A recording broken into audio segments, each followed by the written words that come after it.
Full-time results here, Shell Energy Stadium. Houston Dynamo 5, Colorado Rapids 1. Chris Cartos, man, we miss you on the show, man. Even my own girlfriend said that she had missed you on set. Where have you been, homeboy? Yeah, I've been everywhere, man. What's the part of that? I'm here now, so that's what matters right now. I'm here. Dynamo play like a well-oiled machine. Yeah. You watch from A to Z tonight. Yeah. And they came out 5-1. 5 goals, sweet, beautiful goals. I mean, what can you say about their performance tonight? Well, I think the mentality of the whole game has changed. Ben Austin has been able to, bring in something different that has been lacking in this team, which is the will to want to win, the will to, that extra passion that moves and drives these players. Since he came, it has been a totally different team. The complexion has changed totally, and the team just keeps on getting better each game by game. They're getting stronger, they're getting better, and who knows, from the mentality they're showing, even after beating Inter Miami to win the U.S. Open Cup in Miami, which is very difficult right now because of Messi being part of the team. But on the flip side, they're now in the playoffs, clinch a spot in the playoffs. Different mentality again, different strategies, different ways to try to win this game. But I think Houston Dynamo have the right mentality, and who knows, they might surprise the whole world and take another trophy. Yeah, this week 37 carries huge playoff implications and also home field advantage and all that. So when you go through the conferences, both East and West, when you look at East, something got me thinking. DC are ninth, but they have been eliminated from the playoff. They've eliminated. So in the East, we have 2 spots left. Montreal are yet to clinch. Red Bulls are still in the hunt. Chicago Fire in the hunt. Charlotte are in the hunt. New York City Football Club are in the hunt. Inter Miami, boom, eliminated. Very nice day. Now when you go to Western Conference, Austin Football Club, have a nice day. LA Galaxy, oh boy. Rapids, vamonos. I mean, when you look at these 2 conferences, this and the season almost over. How can you assess the play and all that this season?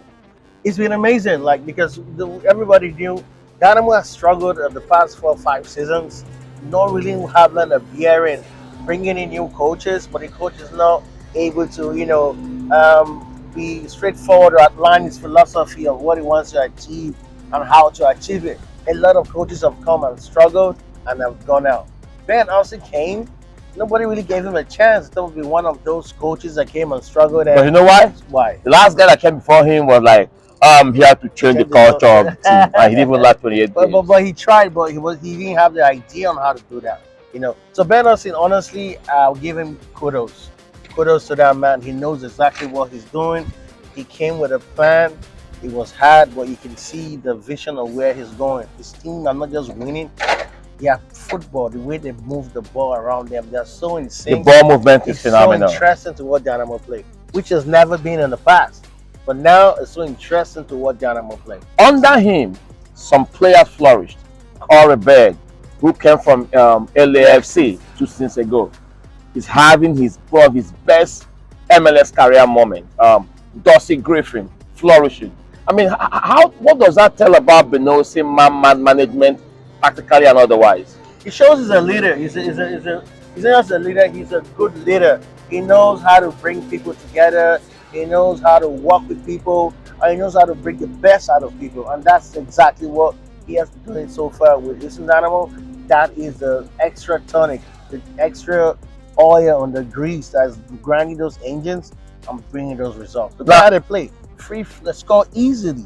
Very free flowing. Now let's go to the post-match conference of Benosi, because you are there. You asked him some questions about the team, the mentality, and what they envisage, the kind of style they want to play in the playoffs. And let's listen to that post-match conference. All right. We got into the postseason, so I think that was a big relief because we've been preaching it all year, and it's natural to say, okay, we're in the postseason. So again, I was a little worried about the mentality of coming in this. But you could tell from the get-go, these guys, that they want more, and that's a really healthy thing. And it was the first half was an incredible first half. I mean, the way they played, the way they trusted each other, the way they moved the ball, it was just a joy to watch. And the last 2 games, we weren't killers. We didn't finish out plays in the way that to give us the points we needed, and we really kind of hammered that home this week and made sure collectively that we were going to be a little sharper and really dial it in front of goal, and they did that. And then I thought they managed the game really well. Colorado, they're dangerous. They have some weapons, obviously set pieces and things. They were difficult in the long throw-ins, but overall, just a really good night from the guys. Hi, Ben. Hi. It's been a while. I just want to officially congratulate you. As, You look great. Yeah, thank you. You look great. Thank you so much. Congratulations once more as being a U.S. Open Cup champion. And I know that's an amazing feat. A lot of Thank you. people didn't give you the opportunity, but you delivered and you came. Thank you. So that shows that you're a coach that wins, that wants to win and know how to win. So now the Dynamo has clinched a place in the playoff. So what strategies have you put in place to, who knows, surprise everybody again by winning another trophy? I don't, fortunately or unfortunately, I don't think we're that under the radar right now. And I'm a pretty humble guy. And I don't mind being under the radar. But if you're watching that team out there, or you're watching them in the Open Cup final, and it's I don't know if you really want to play us, right? But so, we'll continue to do what we do and continue to try to just be at our best, on the offensive side, and continue to kind of clean up some things, and then be a collective team on the defensive end that looks after each other and is gritty and hardworking and clear in kind of when we're at our best. And we have 2 weeks now to, I think, go through some of that stuff. It's been a real ride for the last couple weeks. No breaks, so it'll be nice to exhale for a few days and then get back to work and again try to clean up some things that I think we can enhance to make sure that we're ready for Portland, which is going to be it's always a tough place to go, but also ready for the playoffs and make sure we're at our best and we're very, very clear in understanding who we are and what makes us tick. But it's a fun group. They like each other. You can see it on the field, the way they play, and they like to go to battle with each other. So all is good for now. One last question. Your team have perfectly in sync all through the way they started and how they play now. You can see the free flows of passes that are going around. So, and that has led to a lot of goals. That will keep on scoring goals, which is good for the team. Even from the bench, the subs come and still score goals. So now the playoff is a totally different ball game, different mentality, different kind of teams you're going to meet. Is this team going to go all in attack, or you're going to be a little bit conservative? We want to do both. We want to be. We'd love to have the ball. I don't care. We want to continue to push, and we want to continue to score goals. But you get less chances in the playoffs. It's turned up, and so you have to be super efficient. And when you do have these opportunities that we've had over the last couple of weeks, we have to be killers in those moments. But we still have to hang our hat on our defensive shape and our ability to work collectively and be clear on our principles and how we go about different styles coming at us. Our defensive record has been pretty damn good this year. It's very rarely that we've given up more than one goal. We've had as many shutouts as most teams in the league. I think fourth best defensive. So that is still where we want to hang our hat. And on the day, if the offense is clicking and we're scoring some goals, it's a nice little recipe to have both of those.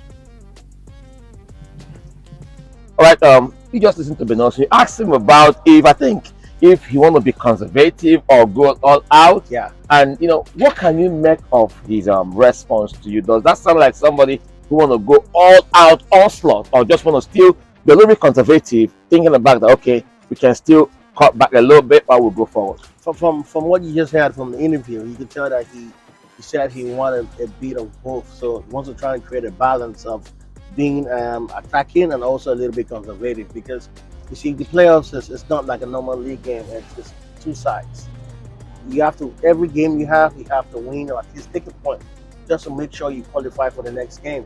And after that, you're knocked out. So there's no really too much time to think about too much stuff.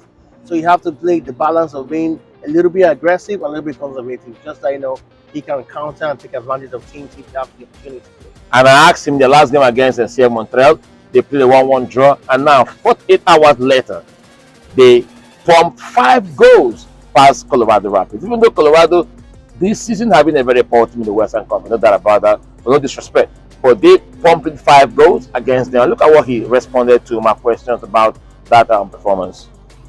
Hi Ben, How are you? I'm all right. Congratulations. Thank you. Postseason, second objective, you check that big box. Well said. Like you said in those pre-match conferences. Your last game against CF Montreal ended 1-1 draw, and tonight you pumped 5 goals against Colorado Rapids. 48 hours turnaround. Is there any specific strategy that you implemented during that 48 hours window in training that resulted to this big win we saw tonight? No, I think one advantage we had is we were able to put out a fresh group, and in Montreal we rotated the squad, and we relied on some guys that haven't had a lot of minutes, the last couple of weeks. They came in, did a great job in Montreal, and then there was a bunch of guys this match that were fresh and ready to roll, and it played into it even more because they didn't have a game, so they weren't heavy-legged, and they could come at us with full strength and their quote-unquote best team. So I think if anything that worked out this week was that we're deep and we were able to rotate our squad and get something out of Montreal. Do you think this win send a message to your would-be opponent going forward in the playoff about what this team is capable of achieving? I don't know. I don't know what other teams think of us. But I'm happy for the guys and the organization right now that we are getting some eyeballs on us, and that people are, enjoying the way we're playing, and and respecting us a little bit more than they were at the beginning of the year. And I think that's still part of this process that we're trying to do. We have to bring back fans and play a certain style that's entertaining, and also win games and be, don't need to be feared, but respected around the league. This team seems to be playing like a well-oiled machine in all departments, defensively, midfield, and the offense. And I remember the game against CF Montreal where your captain, Hector, was suspended due to local accumulation. You said in your pre-match conference, I remember, there is a guy out there on the bench who is ready to step in and do his job. And they did just that. How deep is your squad ahead of the playoffs? It's pretty good. It's pretty deep. I think it's pretty solid. We don't have, our Hector is a superstar, but other than that, there's a lot of guys here that, we're sharing. We've shared the playing time for most of the year, and we've rotated constantly. Sometimes because of the games have come fast and furious, but also sometimes through injuries or suspensions.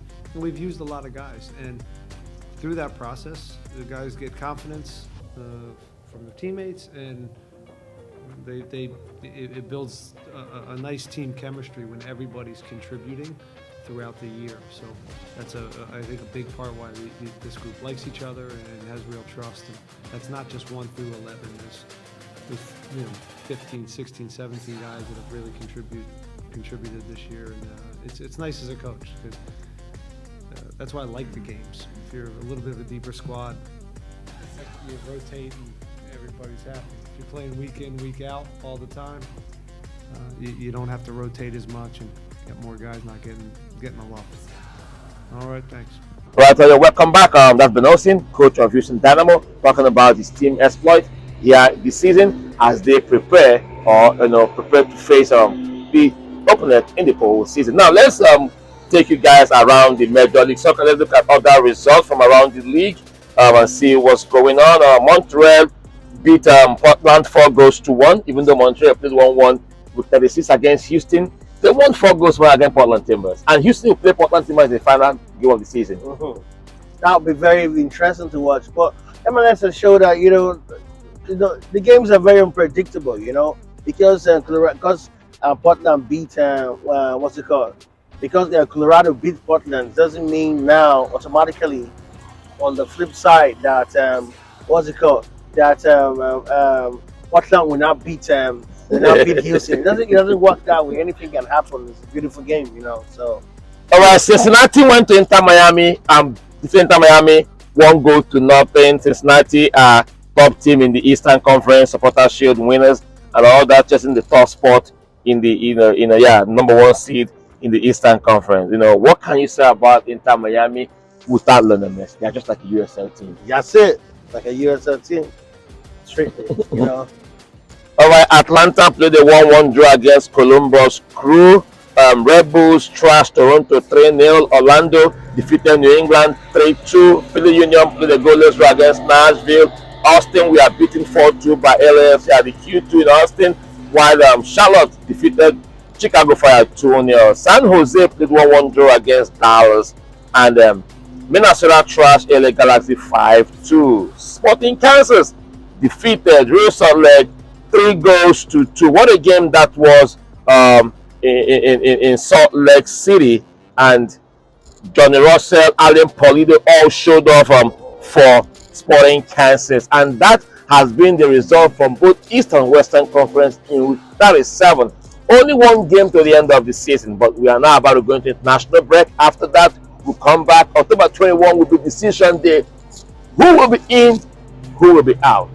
This is Sam and Chris here on ASN Sports TV. Chris, final word for the fans. Well, I'm happy to be back.